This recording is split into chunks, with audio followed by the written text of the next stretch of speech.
This is my favorite Thai dish, red curry, and I want to show you how to make that today. First, we'll head on over to the garden, and I want to get some red Thai chilies. These are very, very hot. And then I'll get some galangal. This is like a sweet ginger. You might refer to it as a Thai ginger. This is young galangal, and it's a little sweeter than the mature, but you can get the mature at an Asian market. And then there's lemongrass, and I just love lemongrass, and so I'm just going to get one stalk because this is pretty big, so I'm just going to get one today. And then I'll get some carrots and some more peppers.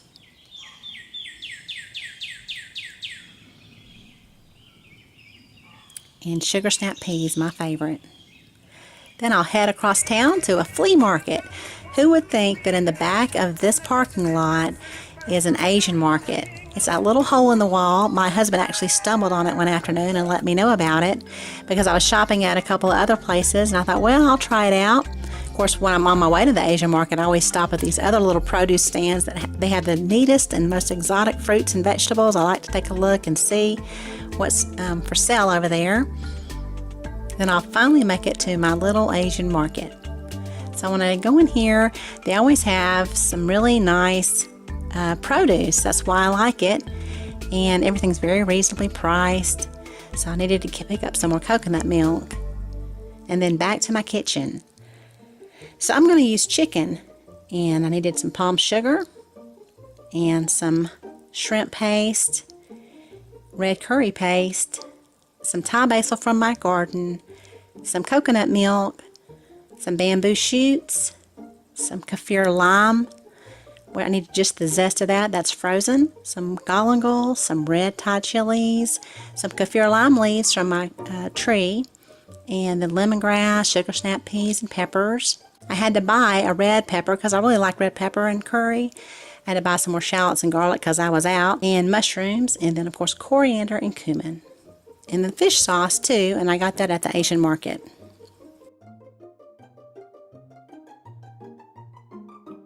Okay, so we'll start by making a curry paste, and this is going to be a red curry paste. If you do not want to make your own, you can buy that at the Asian market, and if you'll click on the little line there in the corner, it will take you to the next step after you make your paste on how to finish up this dish. Now I'm chopping up some shallots here. I really like a lot of shallots in my curry paste. And then this here is galangal, and I'm just trimming that and chopping it down. You can buy the galangal at your Asian market. I would use this over ginger because ginger has a completely different flavor. In my opinion, it's the galangal that makes the curry good. So I highly recommend using that. I always add so much of it to the curry sauce too.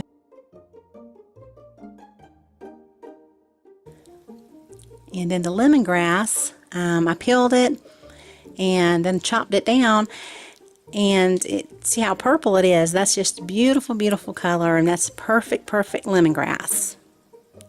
And then the red Thai chilies. I usually, to be honest with you, put about 10 or 12 in my sauce, but because I'm making this video, 5 is usually plenty for anyone that has never eaten it before. So I'm just putting 5 in here for the video. And then 1 tablespoon of lemongrass and 1 tablespoon of galangal. I actually add more galangal too. And shallots, 1 tablespoon of shallots. Of course, that's about 2 or 3 tablespoons there, but that's just how I roll. And then some garlic.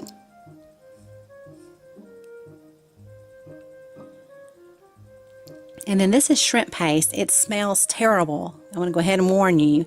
I store it in a bag in my refrigerator because it smells through the container, but it makes the paste.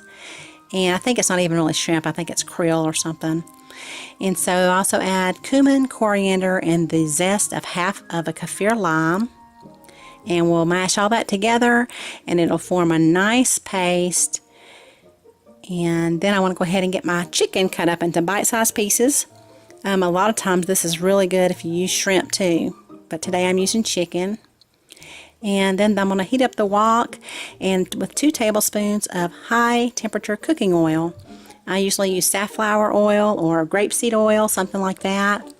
and then I'll just saute the paste, and you will see that it will start to smell so good.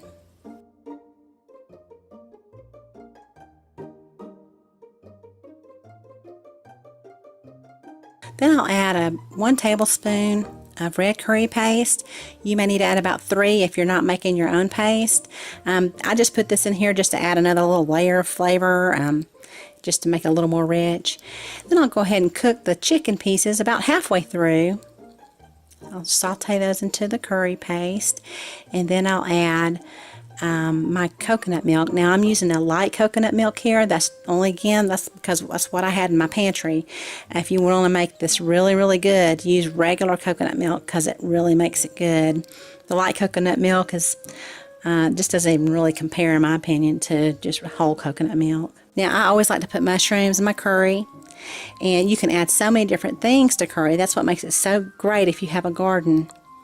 These right here are the sugar snap peas, and I picked those when they were pretty mature, so they have a thick string on them, so I'm going to go ahead and trim those out. Normally I pick them early when they're almost stringless. And then I always like peppers in my curry. The following week I made this again. I added sweet potatoes to it with pineapple and carrots and green beans from the summer, which I had put in my freezer, and those were so good. And then I just went ahead and added the tops of the lemongrass to give it a little more flavor. I'll remove those later. And then I always chop up more than I need and put it in my fridge for another dish later. It's so much work to go through and cut everything up. I like to put a little bit aside for later if I want to cook something. And now I'll add the kaffir lime leaves, and you notice I tore those.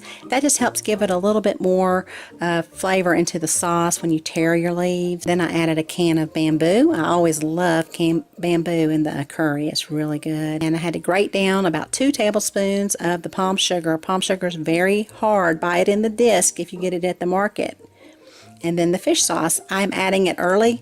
Most recipes say to add it at the end, but I add it early.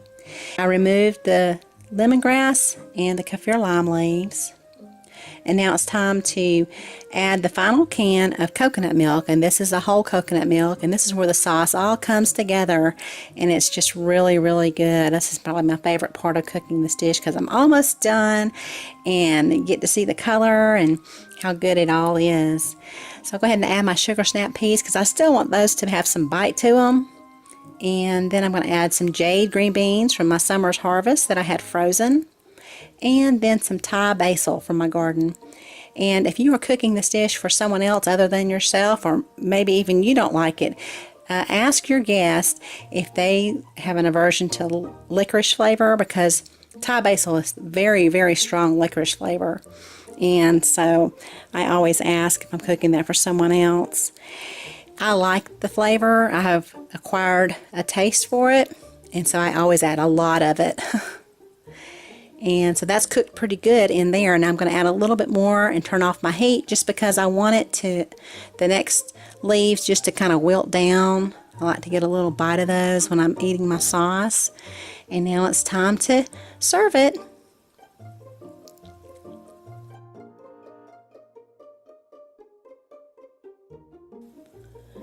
And I'll take the little flower off the Thai basil. It's a real deep, beautiful purple color, and some jasmine rice. And then it wouldn't quite be complete without a beer from Thailand. This is kind of a hard beer to find, Singha, but it is really good. So if you ever find that, pick up a bottle and store it away. And when you make this dish, you can pull it out and you'll feel like you're eating in Thailand.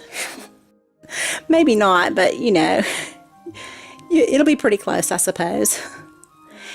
And so this is just a wonderful dish, and like I said, it keeps in the refrigerator for a few days. It gets better, as a matter of fact, and you can use all of your vegetables from your garden in there, and it's just wonderful. So thanks for taking the time to watch this video, and hopefully you'll be able to try it too.